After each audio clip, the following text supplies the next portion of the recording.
everybody. This is a retreat for the City of Trinidad Historic Preservation Commission. Today is November the 8th, 2023, and I think we've got an agenda, but I think we were gonna kind of maybe need to shift or move things around for you, Mr. If you Sinatra. don't mind, I've got a 10 o'clock, so Yes. if I can do my presentation first, that would be helpful. That would be great. So, is everybody okay with that? Sure. Yeah. Okay, let's just start Okay. doing that. All right, well, I'll ask Eric to advance the slide for me. if you don't Okay. mind. Nope. All right. Oh, before we do that. Yeah, please. because I just really wanted to appreciate Tara. You know, she's behind the scenes, she does stuff for us, we talk, you know, a fair amount, probably more than she would like, but thanks for bringing the snacks this morning and just making sure everything's working, so much appreciated for your support for the HPC. No, not a problem. Thank you. Yeah. Okay, well, first and foremost, obviously, thank you guys for what you do. I think that over the last year since I've been here, I've watched historic preservation go from just kind of a behind-the-scenes group with some input and discussions to actually taking an active role in what we want to accomplish with our historic preservation efforts. A couple of projects that I think tie into what you all are doing and you've been involved in. The one I'm very excited about is our downtown area-wide planning that we've recently gone through. And our consultant from STAMTech, Ryan Gibbons, he's a city planner and an urban designer, and he's just blown away with what we have here. And that's consistently the message I'm hearing from people who visit Trinidad for the first time. We brought in several consultants over the last year, one for our golf course, one for area-wide planning, and various other things, and consistently people are blown away with what we have here, and I just really appreciate your efforts in preserving it and making it special and last for generations to come. And so I'm here today to talk to you a little bit just about basic board operations. Some of you might have attended my training last spring, but it's always a good idea for us to just talk about what the rules are for being a board or commission member and how things operate. So the big things are you are all subject to what we call sunshine laws in Colorado, the Open Meetings Act, and there's specific requirements that go with that. Then from there, there's a couple other things on state law that I'll talk about, namely records requests and transparency on work product that you all are creating. But then our local ordinance and rules as well apply. So those are the things that I'll be talking to you all about. Jared, go ahead to the next slide, please. So you can keep clicking and it'll bring up our objectives. Purpose of boards and commissions, how you all represent the city, rules of decorum, conflicts of interest, basic parliamentary procedure, everybody's favorite, and then Open Meetings Act, and Open Records Act. All right, and I think we can go to the next slide. Oh, and I will talk about our form of government a little bit as well.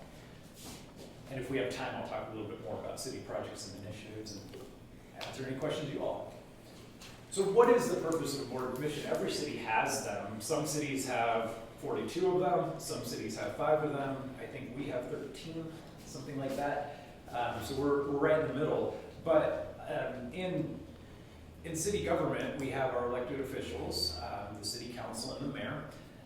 But they rely on groups of residents to help advise on specific matters. So where they may not be the expert on planning and zoning matters, we have a planning and zoning commission who can work on those issues. Obviously, you all are the experts on historic preservation. We have folks who are experts on art that help advise the council on how we move forward and formulate policy.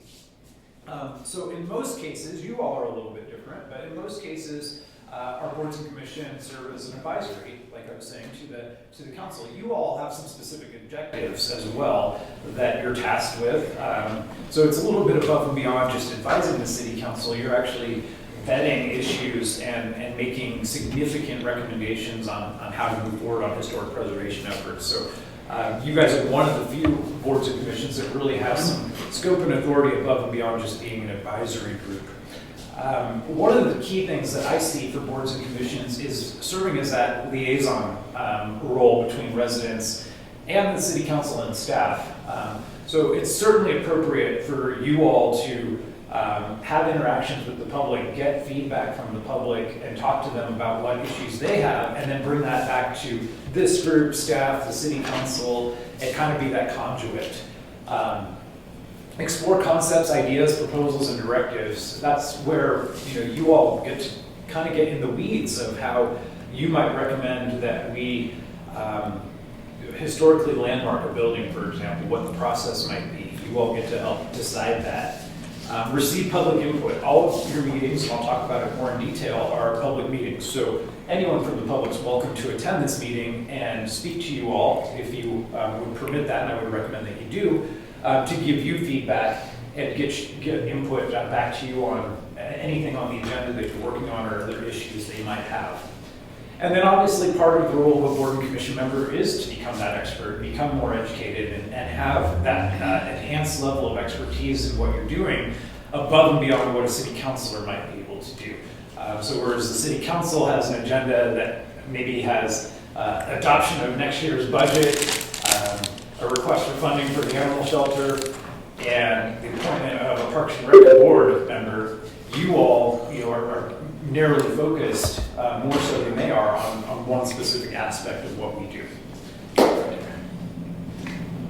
So representation of the city. As representatives of the city council, city staff, and boards and commission members should be mindful of interaction with the public. It's incumbent upon us to present the city in the most positive manner. In fact, it's required under our city charter, which is adopted by our voters. So us as city representatives, we really should be, as much as possible, representing the city in a very positive light. It's inappropriate for us associated with the city to be over at Safeway bashing a city council member or saying negative things about what's going on in the city. Our role is maybe to receive criticism and feedback and take that into perspective, but certainly not participate in negative messaging of the city. And to me, that's one of the most important things that I encourage staff to do, our boards and commission members, and our council. If we can't be members of the organization and represent ourselves in a positive light, how can we expect our public to be on board with being more positive and looking for maybe solutions instead of criticisms all the time? So, a couple little bullets there, and then the last one, and this is something that I have no concerns with this group or really most of our groups, but ethical standards. It's just very important that we demonstrate as part of representing the city that we're living our lives in a high, transparent, ethical way as well. So don't be out there beating animals or whatever that might negatively impact your image. Sorry, that was the first time I heard of I love animals, so I don't ever want to see them get hurt. Go ahead, Tara. Rules of decorum. So decorum is a big fancy word. And what does that mean? In a nutshell, it just means let's be respectful with each other. If you just kind of keep it on that simplistic mindset, you're going to be fine. But some specific things, besides being respectful, technically, if you wish to speak, you should be recognized by the chair and given the floor and the opportunity to speak. That's a little bit of parliamentary procedure. And it's almost like when you're a kid and you have a talking stick. And the reason for that is so people aren't talking over each other, interrupting each other. I can tell you personally, and I'm sure you've all participated in multiple online meetings at this point, when you're watching an online meeting and you have multiple people talking at the same time, it's incredibly hard to discern what's being said and understand. So it's very important that we're respectful and make sure whoever has the talking stick has the floor at that time. On the flip side, if the public comes to talk to you, it really is inappropriate for them to come and yell at you, scream, be hostile. They're certainly welcome to come and articulate their concerns. But it is appropriate if you feel like a member of the public has come and is being abusive to you all to say, knock it off, or we're cutting off your comment at that point. None of you all should have to be subject to abuse. Same goes for the council and all of our other boards and commissions. And then if you do have someone who's not necessarily talking but might be here participating in the meeting as an observer, they shouldn't be clapping, booing, flaring their hands, making sighs, public outbursts, that type of thing. We want people to participate in the meeting, but we also want them to be respectful of the process. So it's appropriate for you all, if you have someone who comes as a member of the public and is disrupting the meeting, to tell them to knock it off, or in extreme cases, ask them to leave the meeting. I don't think we would get to the point ever with you all where we'd have a sergeant in arms. We do that for the council because you just never know who might show up. But if we ever needed to, we would offer that to you all. Go ahead, Sarah. So this is a very big paragraph. I just wanted to put it up here just to show you what the municipal code actually says on conflicts of interest. We can talk about conflicts of interest, but this is the black and white definition. So I'm just going to kind of read this and go over it, and hopefully it'll make sense. But boards and commission members have a fiduciary responsibility to their constituents and to the people that transact business and come before them to ensure that their decision-making is independent, unbiased, and free from inappropriate outside influences. So let's start with that one. Really, that's where, if you knew the owner of a building that you were voting on, or it's your building, that you want to have historically preserved, and there's maybe a tax benefit to you for that, very inappropriate for you to be having communication with that friend and supporting them and wheeling and dealing with them. So that could be an example of where that might come into play. Stated conversely, it is of paramount importance that the board and commission members make decisions in the best interest of Trinidad and not themselves, their friends or family members. So really, you're acting on behalf of our residents as a whole, not individual interests. Conflicts of interest can and will arise for board members and commission members in many ways. It is vital to the decision-making process that board and commission members exercise independent judgment free of conflicts of interest. As always, if a board or commission member believes he or she has a conflict of interest, the best course of action is to err on the side of disclosure and revealing the potential or actual conflict, and seek the advice of staff, the legal advice of the city attorney in such a situation. So if you feel at all that there's a loose conflict of interest, there's a financial benefit to you or a friend or a family member in something you're working on or voting on, disclose that, and 9 times out of 10 what we recommend is just abstaining from voting and being part of the discussion on that item. Real quick, Steve, on Yeah. that, I know I've watched a couple of other commissions in different Yeah. cities just to get background and Sure. educate myself, and they actually, at the beginning of their meetings, will do a quick Yeah. conflicts round. I don't know that we really process that many, especially when we're acting in a quasi-judicial manner, when we're hearing those certificate of appropriateness applications. Yeah. So I don't know if that's something that just kind of put in your mind, or maybe we do mentally, but it's like a real thing. It really needs to be foremost in our minds, and that we shouldn't discuss those certificates of appropriateness, those applications for landmarking, and please correct me if I'm wrong, No? ahead of time with other folks. Those specifically, now we can talk about echoes and we've got other things that we're doing, but when we really have things set for hearing, I think that's a particularly sensitive and, potential for conflict. So just some thoughts on that. Absolutely. Some cities go in so far as to have more on the financial and assets and ownership side, a conflict of interest disclosure form that they require for boards and commission members annually. But certainly before, it's appropriate at the beginning of a meeting for you to raise your hand and say, hey, on item 6C, I have a conflict of interest. Here's what it is. I will be, people say recusing, it's actually abstaining from participating in this item. And then certainly, if the chair wanted to, at the beginning of any public hearing, say, is there any member with a conflict of interest? Absolutely, and we'll just put it out there and make sure that's clear on the record. So that's a great point. Yes. If a commission member has a property that they want to bring before the board, they would have to recuse themselves and actually, like you said, abstain from any discussion on that. Yeah. But they can come in as a public citizen and present their case to the board with no input or vote. Yep, you're just not allowed to vote or That makes perfect sense. Yes, exactly. Yeah, In best practice, obviously, your meetings, well, you guys do meet in the council chamber. So best practice, if you have a recognized conflict of interest, would be to actually even get up off of the DS and go sit in the audience. Right. So that way, you're just 100% saying, I'm not going to be up there talking about this or participating. And we're allowed to recommend somebody preserve their property, right? Mm-hmm. And then are we to abstain if we recommended them? So if you got with someone, you said, hey, bring this forward, we recommend your property seems eligible for, Right. no, that wouldn't be a conflict of interest at all, because you have no direct financial gain or nothing in that situation that would benefit you. That would be benefiting the city, Right. in my view. Right, Correct. exactly. Now, if it was a friend or a family member or somebody you had a personal interest in, that might be a Then you different would. story.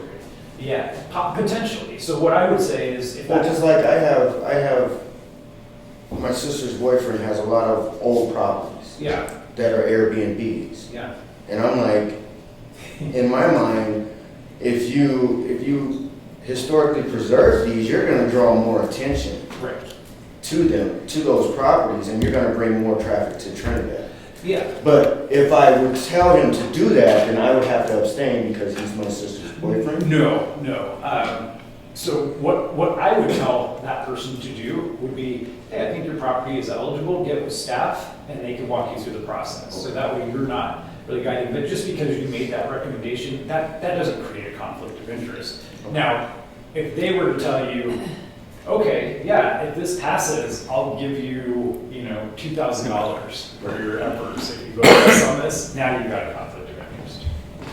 Well, I like what you said about referring to staff. Absolutely. Because That's always the best thing. that's really the appropriate way to do that, not Yeah. to get into being a consultant or saying, oh, Absolutely. I mean, or you can give them a brochure, our historical. Well, that's what I meant. But It's I like, would be- hey, you got a nice property, Yep. you should go do something about it. It's not like, hey, you got a nice property, let's do this right now. Yeah, exactly. I'm not gonna be like that, you know what I mean? So, I mean, really, it's just about whether or not there would be any real or perceived direct financial or other benefit to you as a commissioner. But I actually think it's 100% appropriate for you all to be out there in the public telling people, hey, have you ever thought about preserving your property? And then say, well, get with staff and they can tell you how to go through the Yeah, I process. think we It's should something be you're too. interested in. Give them a brochure. Absolutely. So, but great question. Right, give them a brochure. And I know it gets really confusing because, especially for a small town like Trinidad, where we all know each other. Everybody's a friend. Or related to happen. So, but we're looking at things like bribes, gratuities, kickbacks, Right. anything that you serve to benefit because you're using your influence as a public figure. That's where it crosses the line. And again, if anything doesn't feel right to you and you're like, I don't think I have a conflict of interest, but I can see how other people might think that, you may just want to go ahead and recuse yourself, abstain from the discussion, and just to say, I want to be on the up and up on this. I don't want any criticism or any appearance that I'm doing a favor to anyone. This is super helpful, thank you. Yeah, absolutely. Yeah. Okay, go ahead, Jared. So let's talk a little bit about parliamentary procedure. For boards and commissions, really, it's not law that you follow parliamentary procedure. However, it is strongly recommended. And so for you all, because of your quasi-judicial status and some of the decisions you make, and I think you guys do a very good job with it, I think it is very important in your formal meetings to be adhering to motions, seconds, that type of thing. But I just wanted to talk about some of the biggest items I've seen in my years as city clerk, being the parliamentarian for city councils, what comes up often. So motions are simply placing an item before. So once a motion is made, it has to be seconded. If it's not seconded, you all know that, but it dies for lack of a second. Amendments, amending a current motion, point of order, tabling an item, postponement of an item, and so those other, can you go to the next slide? I'm not sure if I spelled all these out or if I was just going to talk about them. Okay, go back to the previous slide. We're not ready for a break. So I didn't, okay. I will talk about these individually. So motions, again, that's when you're bringing an item for consideration for vote. So there'd be a motion. We want it to be as clear and specific as possible. So really, I would caution against when someone says, when the chair calls item 8B, can I get a motion? And someone just says, so moved. It's more appropriate to actually read the item and say, I move that we approve, just read it right off the agenda. Item 8C, consideration of an application for whatever. Just so that's in the record formally, so it's crystal clear in the minutes as to what it is you're voting on. So then you would get that second. At that point, there can be discussion. So under Robert's rules, if you wanted to be technical, each member would get up to 10 minutes to speak on an item twice. I don't think you all ever do that, but the general thing that I like to say is if you speak on an item, really everybody should have the opportunity to speak at least once before a person speaks twice. And that's just out of respect. Everybody gets to say their initial comments, and then a second round can be had to take additional comments. So just kind of a rule of thumb that I like to adhere to. Let's say there's a motion placed in front of you all, and there's a reason to either amend the motion, or there's a reason to amend the actual item. Maybe the address is listed wrong somewhere, and you want to make sure in the document that the address is correct. So amendments would be what we call a subsidiary motion. You have a motion on the table to consider the item, and then the amendment would be moved to amend paragraph 3 of this document to reflect the correct address. You'd state what that address is. That would also have to be seconded. The big thing on amendments is once that motion is on the floor, it really supersedes everything else. So you can't go back to the main motion discussion. The only discussion that can take place with that amendment pending is anything pertaining to that amendment. Then that has to be disposed of by vote, and then you're back to the main motion. So just kind of the order of precedent on motions. The main motion really kind of, if you ever use Word and insert a picture, there's that right-click feature, send to back, bring forward.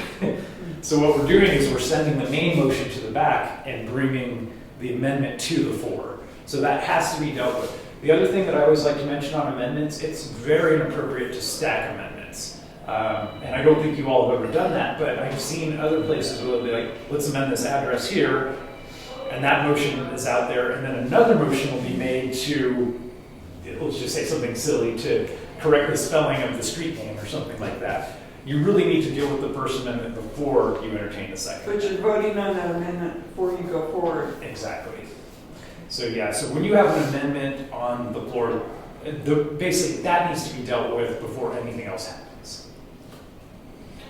Okay, so point of order. This is where you all, as individual members, including the chair, if you feel like someone's out of line, talking over someone, hasn't been recognized by the chair to have the floor, you can call a point of order and state, I feel like you or someone is out of order because of this reason.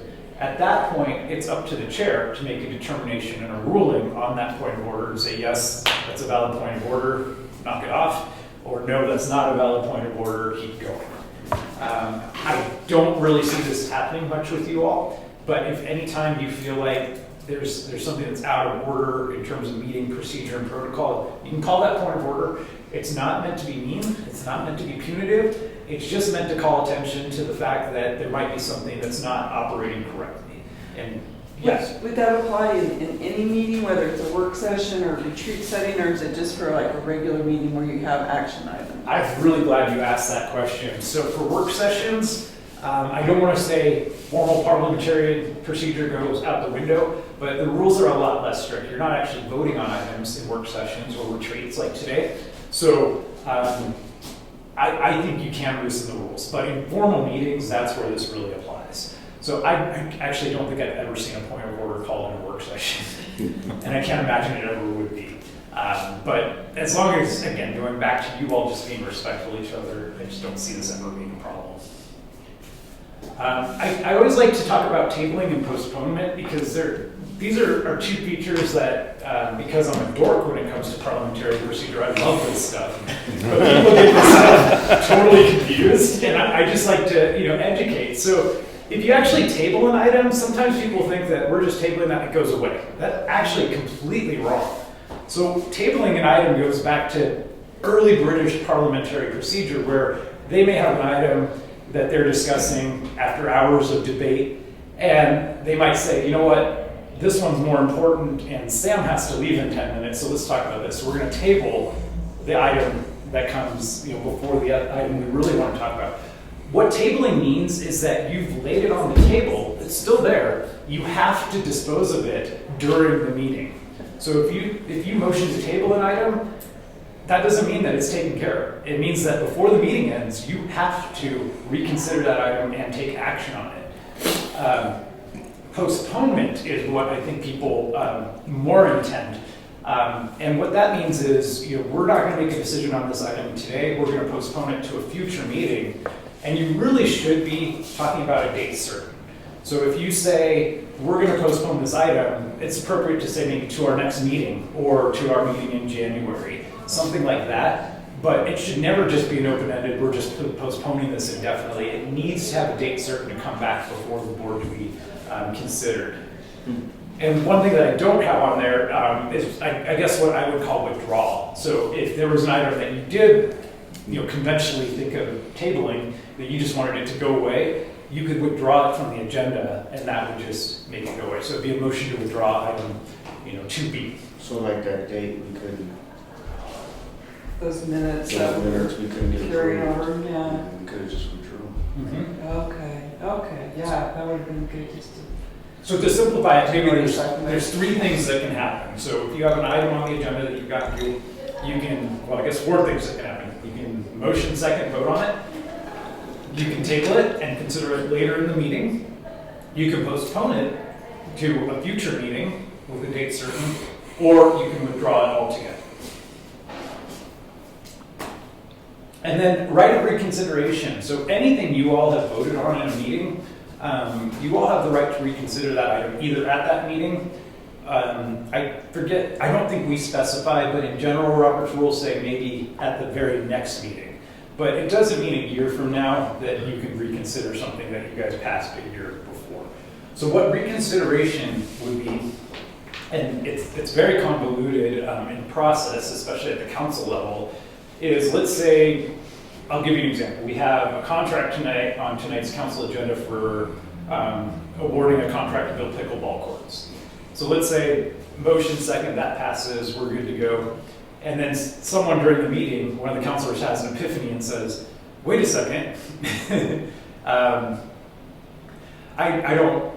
there's some reason they don't like the item. They can make a motion to reconsider it, and then it would come back before and go for a second vote to be reconsidered. And again, that can happen at the very next meeting as well. I don't see you all are doing that, but maybe you've approved an application and some new information comes to light. Maybe there was an error, maybe outside the boundaries of the historic district, there's something wrong and you need to reconsider that item, you do have that right to do so. On that train depot, Yeah, that would have been one of my reconsiderations. and sometimes like you guys vote and make a decision and then you sleep on it and think, wow, now that I think about it, I don't like it for this reason. That's why this exists. But the process is, again, convoluted, especially if you're doing it at a future meeting. So I'll just talk about city council. So let's say tonight they vote to approve the contract for the pickleball courts. And then between now and the next meeting, a councilor decides, wait a second, I want to reconsider that. I don't like this anymore. Well, at the next meeting, they would bring a motion to reconsider. However, that item is not on the agenda for that night. So they could actually vote to reconsider it, but they can't actually have the discussion on the reconsideration till the next meeting. So it pushes it out 2 meetings before you actually have the second vote. The item has to be publicly noticed. Absolutely. Is that what you're saying? Yeah, you can't vote on anything that's not listed on the agenda. And that's what caused the problems with the last meeting, we had to move that meeting because we had it publicly announced for the Yeah. certificates. So. that's Yeah, what the caused Open it. Meetings Act specifically says that no discussion can take place on anything that's not specifically listed on the agenda. So I don't want to beat this one to death. It's not something that I think you guys will have to worry about, but if you ever do get into that situation where you think, wow, we really need to have a second look at this, let Tara know and we can help advise you on how to move forward with Rules of voting, you have to vote unless you have a recognized conflict of interest. So sometimes people will just pass or abstain from voting just because they don't want to. Unfortunately, I think as a board or commission member, you've signed up to make the tough decisions sometimes, and it is important that you vote yes or no on every item, again, unless you have a recognized conflict of interest. And then minutes, so you are obligated to do minutes. The basic rules for minutes, it has to capture the time, the place, the members present, and any action that was taken. So it has to record any formal votes. Now our minutes, we go above and beyond, so we'll put a lot of the discussion in the minutes as well. So that way that's in there. If there's something that doesn't make it into the minutes that you would like to see preserved in the permanent records, you can make a motion on adopting the minutes to have that added. That's perfectly fine. If there's something you feel like you were misquoted in the minutes, or there's something not correct, you can certainly make a motion to amend the minutes when you're adopting them. Now you may have to convince everybody else that you're right. When I was city clerk in Rio Rancho, it was amazing how many times I had a counselor call me and say, Steve, the way you guys put this in the minutes, that's not what I meant. And then we'll go watch the video and we put it verbatim as to what they said. It's like, well, whether you meant it that way or not, that's what you said. So it's very inappropriate to amend minutes because someone's intent didn't get expressed correctly. We want the minutes to be the official record of the meeting of what was said and what was decided. If you feel like your intent wasn't captured in what you said, you can certainly correct that orally and have that be part of the minutes in the subsequent meeting. So I just wanted to point those things out. Minutes are really important. We're so fortunate to live in a time where everything's archived. So we couldn't be more transparent. Everything I'm saying, I can't take back. It's going to be out on YouTube forever. So, So fortunate. I know, no pressure. All right, next slide, please. Unless there's any questions on those. And I don't know, this may not be something we can discuss in full at this point, but just any quick comments from you, Steve, what we have you here about. So we have, I always think about the HPC, we have a municipal code that we follow. Yep. We're part of the certified local government with History Colorado. Those are kind of our broad parameters. You talked about the ethics code, some of the decorum issues. So, beyond that, in terms of weighing in on, policy or where we see, because I struggle with this, as you probably maybe know from some of my comments about weighing in just on the direction of the city in terms of historic preservation, and is that may or may not be our role. We voice our support for historic preservation, I think, vis-a-vis our outreach events particularly, but other than that, what are the parameters of us sort of weighing in or being part of that conversation on a policy level? It's absolutely appropriate for you, probably more in a work session setting, to have an agenda item on a policy proposal you'd like to see. And I can give you an example of that. So let's say there was something you saw that another community was doing that you thought, wow, from a historic preservation standpoint, Trinidad really needs to look into this. Bring it on a work session agenda for discussion of this group, and absolutely appropriate to present it to the council as a policy item. So you are advisory. Not only are you, the quasi-judicial side of approving certain applications, but it is very appropriate for you to advise on anything that is connected to historic preservation efforts in general. Okay. If that helps. Thank you. And we will skip the break, although I think the break time is very good. Stop me if you have questions. I know you all have been exposed to what open meetings laws are, but I'm going to go through these pretty quickly and try to just make them as poignant as possible. So we are bound by the Colorado Open Meetings Law. There's actually some proposals for amendments on that, but in general, every state has a similar law. Federal government has FOIA, and public business really needs to be transparent and available to the public. So that's what this is all about.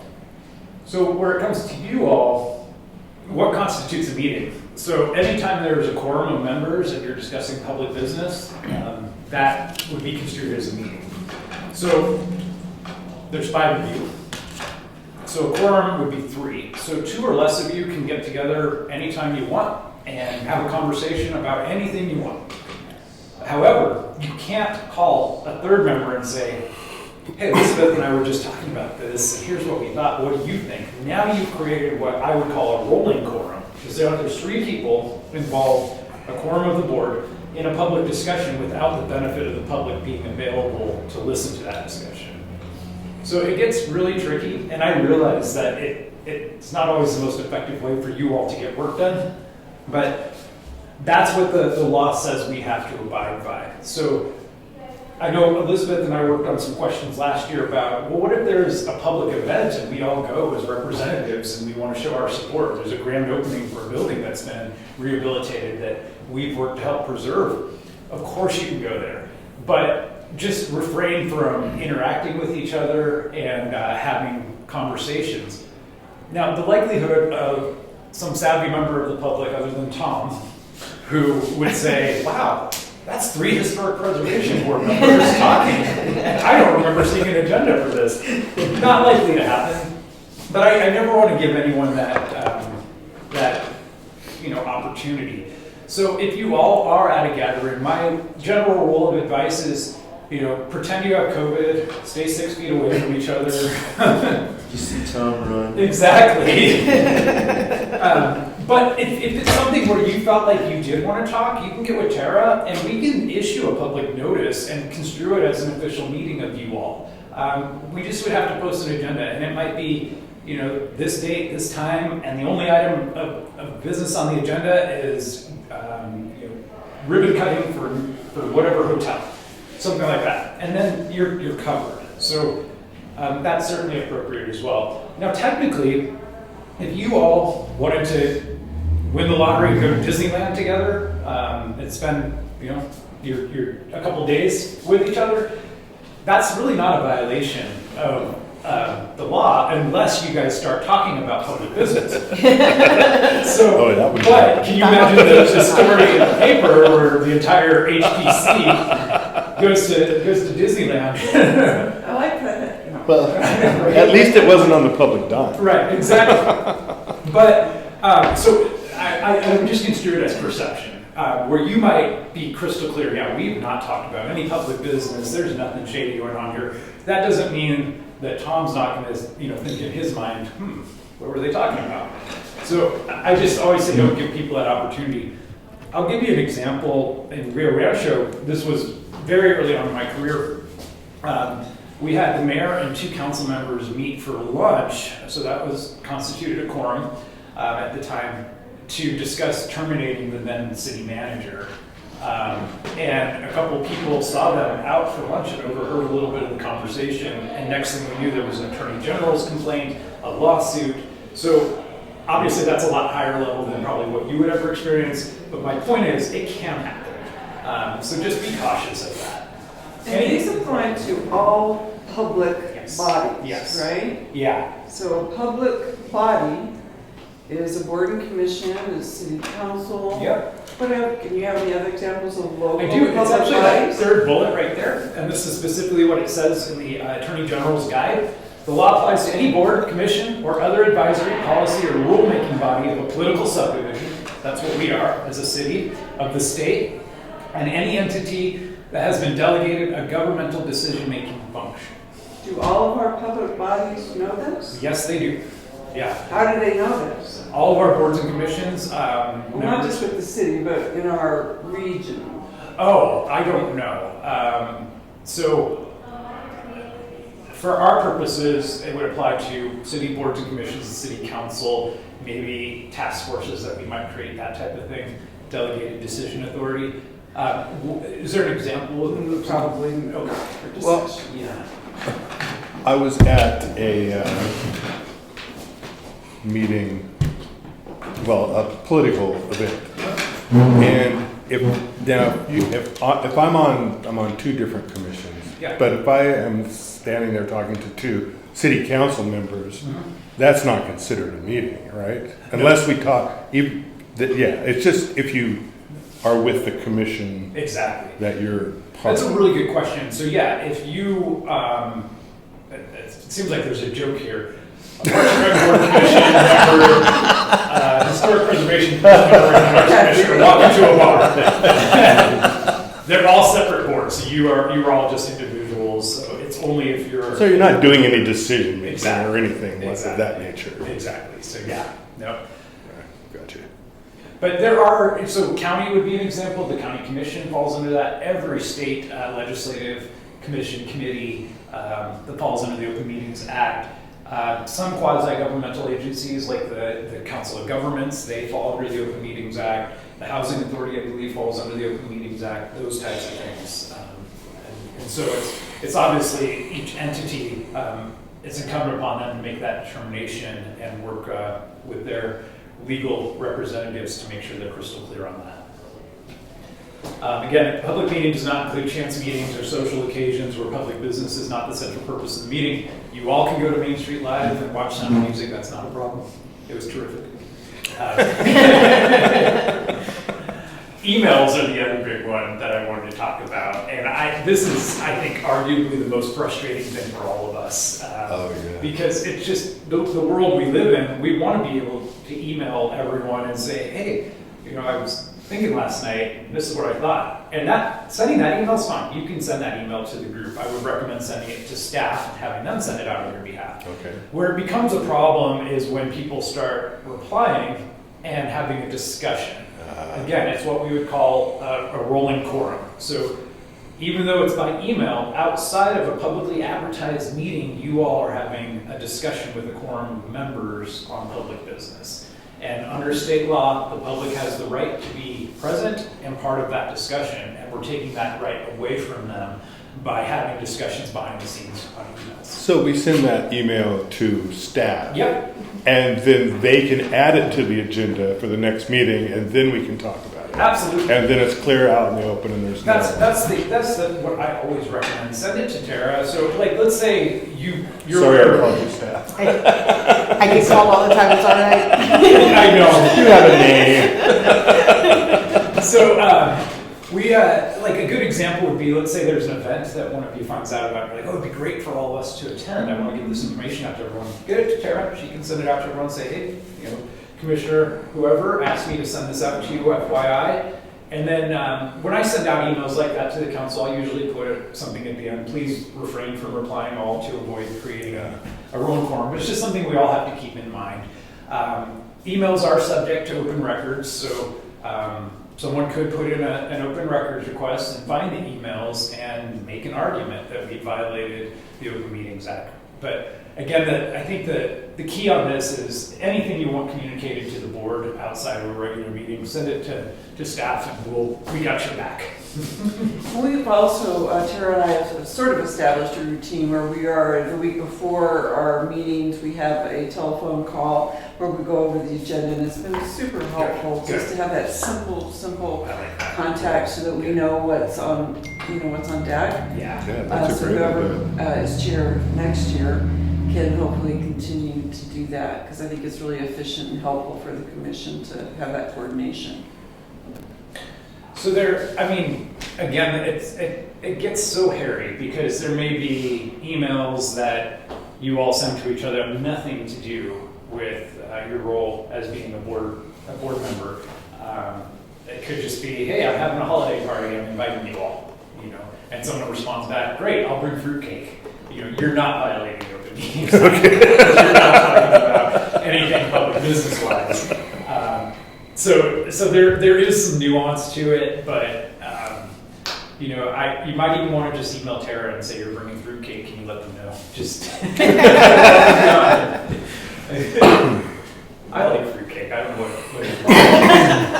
depending on who made it. The spice. Right? Yeah. As long as it's got enough rum in it. It doesn't really matter. It's when it changes from a fruit kick to a drunk kick.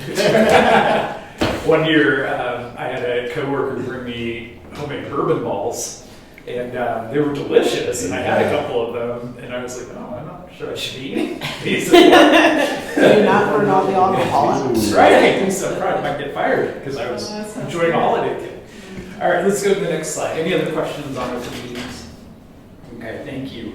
We've talked about, of course, so I'm gonna buzz through this, but basically any email correspondence, any written communication, any documents that you are creating that are germane to your role as a commission member is subject to public inspection with a few exceptions. But for you all, almost everything you're creating, including emailing about fruitcake, would be something that the public could request to see. So this is so simple. I think we overly complicate this, but my rule of thumb is don't put anything in writing that you don't want Ben publishing in the paper, and you'll be fine. So it's really just that. So, but obviously emails that are personal in nature, confidential messages from constituents about matters related to that constituent. There's some caveats to that. Legal advice, if our city attorney sent you all some legal advice under attorney-client privileged heading, that would be protected. But we always want to err on the side of caution. So again, just don't put anything in writing that you might be worried would get out to the public, and you'll be fine. I've never seen that rule fail. The other thing, though, that I do like to mention is obviously we're not providing you guys cell phones, computers, that type of thing. So you're using some of your personal equipment to conduct city business. Questions always arise, does that open up my entire laptop or my cell phone to inspection? Absolutely not. Anything that's personal is nobody's business but your own. So if we did get a request for maybe Elizabeth's emails for a specific subject, we would only ask her to provide, and it would be on her to go through them, only provide those emails that are germane to that request. The thing about email, text messaging, that type of thing is you may go through and say, okay, I have these 5 emails, I'm going to distribute them. It's tempting sometimes if you don't want something to get out to say, well, I'm not going to provide this one, I'll just say I deleted it. That's fine. You probably could make that argument. However, always remember text messaging and email, there's a sender and a recipient. So if we got a record request for Carlos's emails with somebody, we probably send it to that somebody and Carlos. So we'd have both of them responding. And so there may be something you missed, but it still may pop up from whoever you sent it to or if they sent it to you. So just wanted to point that out. Again, not worried about you all, but the joys of public service. Any questions on public records? Okay. Just real quick, we are in what's called a city manager, council manager form of government. I'm biased as a city manager. I believe it's the best form of government, but so Colorado Springs, Pueblo, they're both what we call strong mayor. Denver's that way too. So whoever's elected as mayor serves basically as it serves in my role. They're the chief executive. All the department directors report to that elected mayor. The mayor's making day-to-day decisions, running the day-to-day operations. And under our form of government, I do that role. And the idea is that I come from a background in training in local government and have expertise on being a city manager, and that hopefully offers good, sound, quality leadership to the day-to-day operations, not the policy side of things, just the operations. I've seen terrific mayors, but the only, and this is not to bash anybody at all, the only qualification to be mayor is that you have to be over 18 with no felonies. So you don't have to have any experience in running a local government in the strong mayor form of government. So I'm proud of our form of government. I think it's working well, and just wanted to kind of point that out because there is a little bit of difference in the structure. Pueblo has gone back and forth between having a city manager and a strong mayor, and I think they've had challenges on both sides. So I think the city manager form of government in an idealistic world is the best, but I've also seen bad city managers too. So I don't want to say there's a one size fits all, but just very important that under our charter, this is the form of government that we have. We're also a home rule municipality, which is amazing. So what that means is we can deviate from state law in certain ways. So anything that's not expressly prohibited by state law, we can adopt rules and regulations above and beyond that. So we have the idea is what we call maximum self-governance. So it allows us to have more control, local control over the operations of our city than we otherwise would if we were just a statutory city following state law. So I'll give you one big example of where I think that it's beneficial for us, although there's many. We're allowed to adopt our own procurement code and set our own rules on procurement, as opposed to having to use the state's 600-page document on procurement rules. And it's very important. The state has gone up to their minimum purchase threshold for just goods, tangible items. They don't have to competitively bid it, I believe, if it's under $100,000. That would be a lot for Trinidad. We want to get competitive pricing because we want to make sure we're getting the best value for our residents. Do we have our own procurement? We do. It needs to be updated, and we're working on that. But yeah, it's codified. It's part of our municipal code. And our procurement thresholds, just so you all know right now, is everything really has to be best attainable price. So we pretty much require quotes for everything. If it's under $1,000, we might waive that requirement. But if you're buying a bench to put out here on Main Street, we would want to get 3 quotes from 3 different companies, and then we would go with the cheapest one as long as it matches the specs and the requirements. Anything up to $20,000 requires what we call 3 informal quotes. So we would be able just to contact 3 vendors and say, what would you charge us for this, and get that in an email or documented. Between $20,000 and $50,000 currently, you'd have to do what we call informal bids, and that's where you would put a spec together of exactly what you're asking for, and you would get that out to 3 people, and they would tell you, this is the price we would charge you to do this scope of work. Anything over $50,000 requires formal bid or solicitation. So what that means is we would actually have to do what we call an IFB, an invitation for bid, if it's a construction project or something tangible, or an RFP, a request for proposals, if it's service-based. And there's a whole mechanism, a whole requirement for going through that process, very important deadlines, that type of thing. So that's kind of where we stand now. But we do want to tighten up our procurement code a little bit and make it a little bit flexible and look at our thresholds. So just throw that out there. Good to know. Okay. So you can read those. I think you all are familiar with a lot of the big projects we have going on, but just wanted to brag on a couple of things. Central Park, I don't know if you guys have been out there. The construction, we're rehabilitating the grandstands, we're turfing the infield. Our public works director had what I think was a brilliant idea to create a terrace on the west side. So there'll be 3 terraces that'll be turfed, where families can sit out there with blankets and watch games or watch fireworks or watch concerts.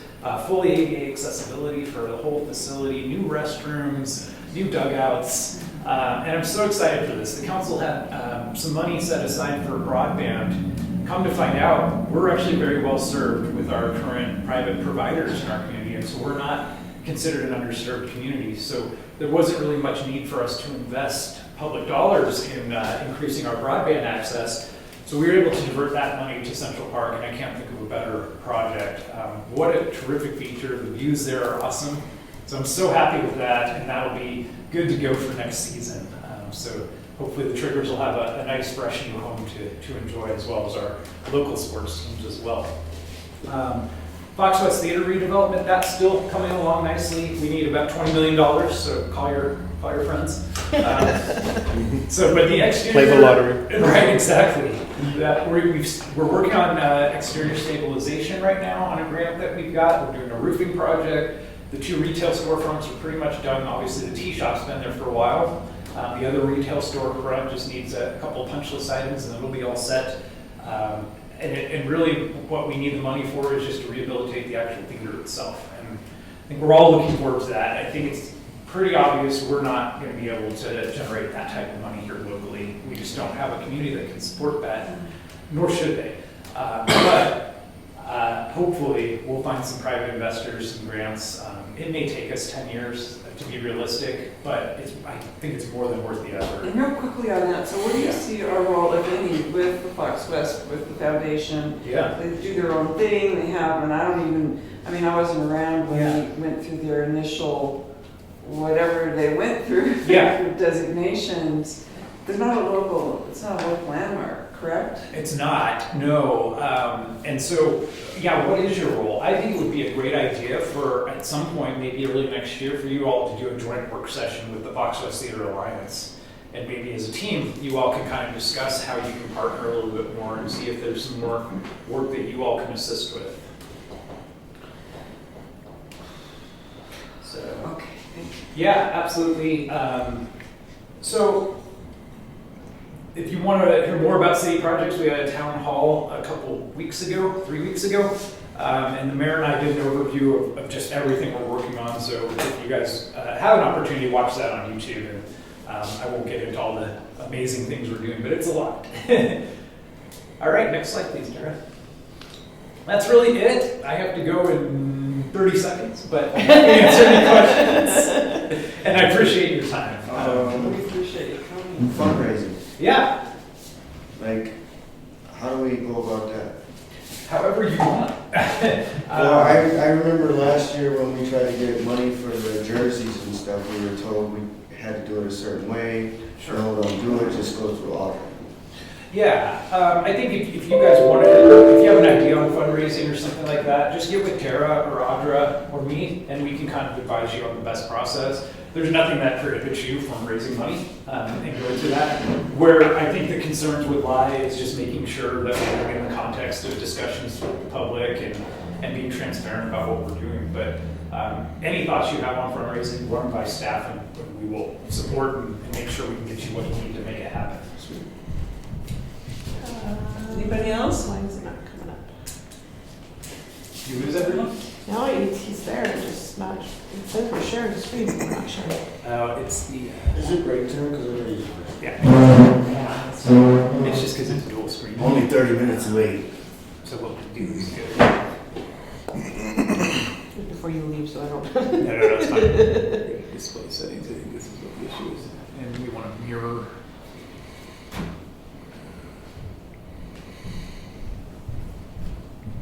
He just doesn't want to show mine. They Yeah, wanted see, to show yours it only. says extend. Let's go to duplicate this place. There we There we go. go. Yeah, all right, you're good to go. Now you can, thank you.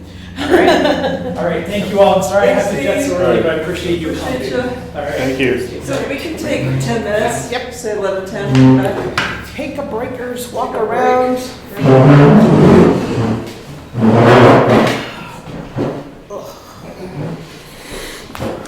I have a standing desk at my work for a reason. Yeah. I don't like to sit.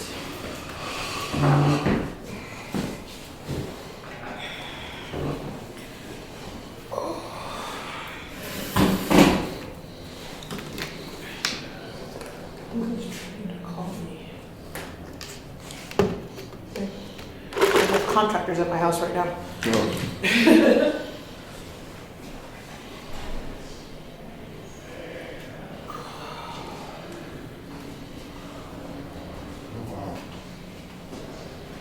That was a really good library.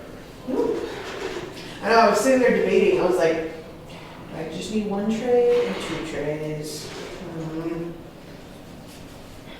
The real test of a fruit tray is how big their melon is. I know, it's out of season right now, which is sad, but I like fruit to be compared to, I was gonna They're do just pretty good, donuts, but I was like, Fruit's good. Donut holes are good. That's what, I was like, we need both. It's a balanced diet. Exactly. Well, I asked Audra what to get. I was like, I don't know what to get for the meeting. And she's like, well, did they say anything? I was like, nope, they just said make sure we have coffee. Yep. Yeah, I was gonna say, whoever said coffee, thank you. That's what everybody suggested. I've been in a few meetings where they haven't had coffee, and it was like. That's just unthinkable. It's a room full of teachers and no coffee. That's just wrong. I don't know. I was like, yeah. And I was like, I'm just gonna get donuts. I think that'll be covering it all. And she's like, well, what if they don't want sweets? I was like, well, crud. I have a friend who served a lot of time in Korea when she was in the army. And, you know, they just don't have a lot of sweets over there. And her mom never let her have a lot of sweets, so she doesn't eat that. It's like, how can you How do you survive? I'm like, she's diabetic now, right? I don't do sweets in the morning generally. Like, I That's get- my downfall, is sweets. Oh my I god. can't, All I can't. day. I don't know, working with Steve, I put a candy jar behind my desk. That man will go up and down the stairs like multiple times a day, Keeps working it off. just getting the sweets. I was like, wow, he's a candy fiend. Yeah, we're in the Walmart. Yeah. Past the main house. What do you have, are they? They're bagels and donut I holes. don't think the lids fit the cup. Ooh. You said bagel? Yep. No, Nope, I got a big way. still, I was gonna do college, but I didn't think I could make it over there Yeah. in time. no, we're grateful for whatever.